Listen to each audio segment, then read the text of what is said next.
நான் வீரசிங்கம், மனித உரிமை செயற்பாட்டாளர், விசேடமாக பாலின சமத்துவம் மற்றும் மலையக மக்கள் உரிமைக்கான செயற்பாட்டாளர்.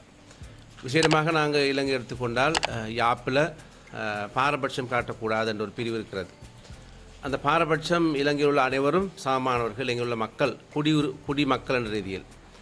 ஆனால் கடந்த 200 வருடங்களாக மலையக தமிழ் மக்கள் ஒரு 3ஆம் 4ஆம் தர குடிமக்களாக கருதப்பட்டு குடியுரிமை பறிக்கப்பட்டு இன்றும் காணி உரிமை இல்லாத அவர்களது அபிமானம் கௌரவத்தை குறைத்து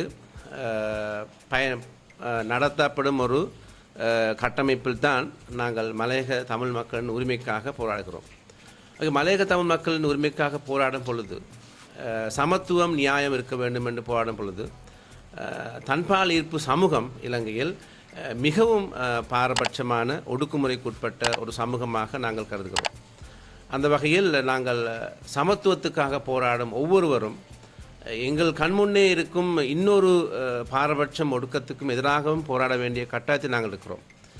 ஒவ்வொரு மனிதனும் தாங்கள் சமத்துவமாக உணரும் பொழுது, சம உரிமையுடன் வாழும் பொழுதுதான் இலங்கையில் சமாதானம், நல்லிணக்கம், சுபிட்சம் எல்லாமே இருக்க முடியும். ஆகவே நாங்கள் தேசிய ரீதியில் நல்லிணக்கம், சுபிட்சம், அபிவிருத்தி போன்ற எல்லா கருத்துக்களும் ஒரு குறிப்பிட்ட சனத்தொகையினரை, குறிப்பிட்ட பிரிவினரை ஒடுக்கத்துக்கு உட்படுத்தி, அவர்களது குடும்பத்திலிருந்து பாரபட்சத்துக்கு உட்படுத்தி, சமய கலாச்சார நம்பிக்கைகளின் அடிப்படையில் அவர்களை வேறுபாடு காட்டி கொண்டு ஒரு நாளும் அபிவிருத்திக்கோ சமத்துவத்துக்கோ நல்லிணத்துக்கோ சொல்ல முடியாது.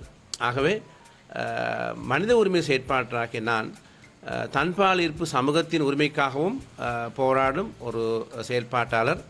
ஆகவே நாங்கள் மலையக தமிழ் சமூகம் என்று போராடும் பொழுது எங்கள் சமூகத்துக்குள் உள்ளிருக்கும் தன்பால் ஈர்ப்பு சமூகம் எவ்வளவு பாரபட்சத்துக்கு உட்படுகிறது என்பதை நாங்கள் கண் கொண்டு பார்க்க வேண்டும். நாங்கள் எப்பொழுதும் அரசாங்கத்திற்கு சுட்டி காட்டுகிறோம், நீங்கள் தான் சட்டத்தை உருவாக்க வேண்டும் என்று. உங்களுக்கு தெரியும், சட்டம் போட்டு தடுக்கிற கூட்டம் தடுத்து கொண்டு தான் இருக்கிறது. ஆனால் திட்டம் போட்டு திருடுற கூட்டம் திருடி கொண்டு தான் இருக்கிறது. ஆகவே நாங்கள் மனிதர் என்ற ரீதியில் எமது சக மனிதர்களை மனிதர்களாக மதிக்கும் மாண்பு எங்களுக்கு வர வேண்டும். ஆகவே நாங்கள் மலையக மக்கள் உரிமைக்காக போராடும் நாங்கள் மலையகத்தில் இருக்கும் எமது தன்பால் ஈர்ப்பு சமூகத்திற்காக உரிமைக்காகவும் போராட வேண்டும். அவர்களும் சம உரிமையுடன் வாழக்கூடிய சூழலில் தான் நாங்கள் இலங்கையில் எல்லோரும் சமமாக வாழ முடியும். அந்த வகையில் நாங்கள் இந்த குரல் கொடுக்கும் அந்த தன்பால் ஈர்ப்பு சமூகம் தங்களது அபிமானத்தை வெளிப்படுத்தும். அவர்கள் எவ்வளவு ஒடுக்கங்களுக்கு முகம் கொடுத்திருக்கிறார்கள் என்பதை நாங்கள் அவர்கள் பாடசாலை கல்வி முறையிலிருந்தும், தொழில் செய்யும் உரிமையிலிருந்தும், ஒரு சக மனிதராக வாழும் உரிமையிலிருந்தும் நிம்மதியாக மூச்செடுக்க முடியுமா என்ற கேள்விகள் நாங்கள் கேட்க வேண்டியிருக்கிறது. ஆகவே அவர்கள் வருடத்திற்கு ஒரு முறை தங்களது உரிமைக்காக, தங்களது அபிமானத்திற்காக போராடும் இந்த போராட்டம், அந்த போராட்டத்தில் இலங்கையில் உள்ள ஒவ்வொருவரும் தங்களது பங்களிப்பை செலுத்த வேண்டும். எங்களது சக மனிதர்களை மனிதர்களாக மதிக்கும் இந்த செயல்பாட்டுக்கு உதவ வேண்டும். அந்த வகையில் ஜூன் 1ஆம் தேதி தன்பால் ஈர்ப்பாளர்கள் தங்களது அபிமானத்திற்காக அபிமான அந்த கொண்டாட்டத்தில் நாங்களும் பங்கு பற்றி எங்களது பங்களிப்பை வழங்கி அவர்களையும் சக மனிதர்களாக மதிப்பதற்கு நாங்கள் ஒன்றுபடுவோம் என்று உங்கள் எல்லோரையும் வேண்டிக் கொண்டு சந்தர்ப்பத்துக்கு